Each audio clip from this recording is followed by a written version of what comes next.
The frosting dripped down my cheek. Everyone was laughing, except me.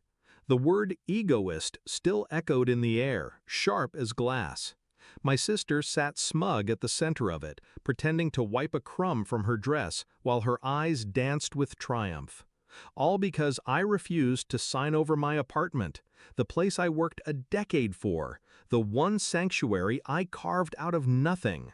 They wanted me to hand it to her, the golden child who never worked a day, who floated from mistake to mistake while the family cushioned her fall. When I said no, they called me greedy. When I stood firm, they called me selfish. And when the cake hit my face, they laughed.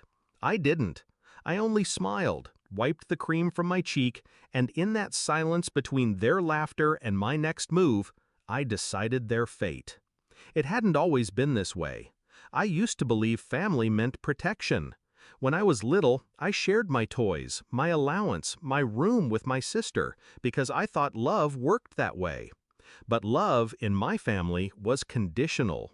It was always about her needs, her wants, her failures brushed aside. When I bought the apartment, I thought maybe they'd finally see me. Not as a bank, not as the responsible one, but as their equal. For a brief moment, I believed they were proud. Until she got into debt. Until she cried about needing a fresh start. And suddenly, my hard-earned apartment became her solution. I refused. They didn't forgive me for that. I could have left the gathering that night, walked away, locked my door, let them rot in their entitlement. But walking away would mean they'd keep painting me as the villain. No, I wanted something cleaner, final. So while they laughed, I quietly set my plan in motion. Step 1, paperwork. A week later, I met with my lawyer. Not to protect the apartment, I'd already done that, but to transfer it into a trust under my name, airtight, untouchable. If they wanted to fight, they'd lose before they started. Step 2, the will. They didn't know I'd rewritten it. Every cent I owned, every asset was no longer theirs to claim. The apartment, the savings, everything. It would go to charity, not a single dime to the people who spit on me that night. Step 3, silence. That was the hardest, but also the sharpest blade. I cut contact. No explanations, no dramatic goodbye. Calls went unanswered, messages ignored, birthdays forgotten. To them, I vanished. At first, they mocked me. She'll come crawling back. But weeks stretched into months, and I didn't. They realized too late that I was serious. Then the cracks began to show. Without my quiet loans, my sister's finances collapsed. The creditors came knocking. She sold her jewelry, then her car. Still, it wasn't enough. My parents tried to intervene, but their savings had already been siphoned into her mistakes.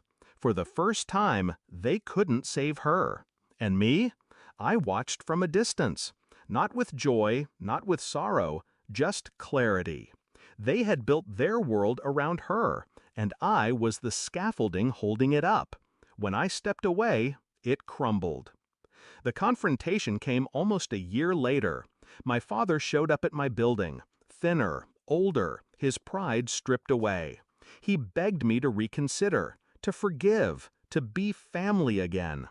I looked him in the eye, calm as steel, and said, "Family is supposed to protect you, not throw cake in your face when you stand up for yourself." He dropped his gaze. He knew. The golden child? She reached out last. Pregnant, abandoned by the man who promised her salvation, debts mounting higher than her pride. She left me a voicemail, her voice cracking. "Please, I need you." For the first time in my life, I didn't.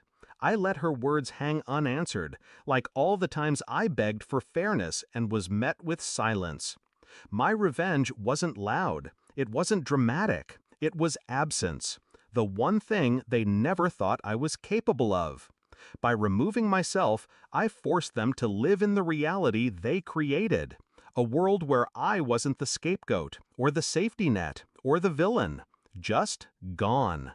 Now, when I walk through my apartment, every wall whispers peace, not laughter at my expense, not demands disguised as love, just silence, the kind that heals.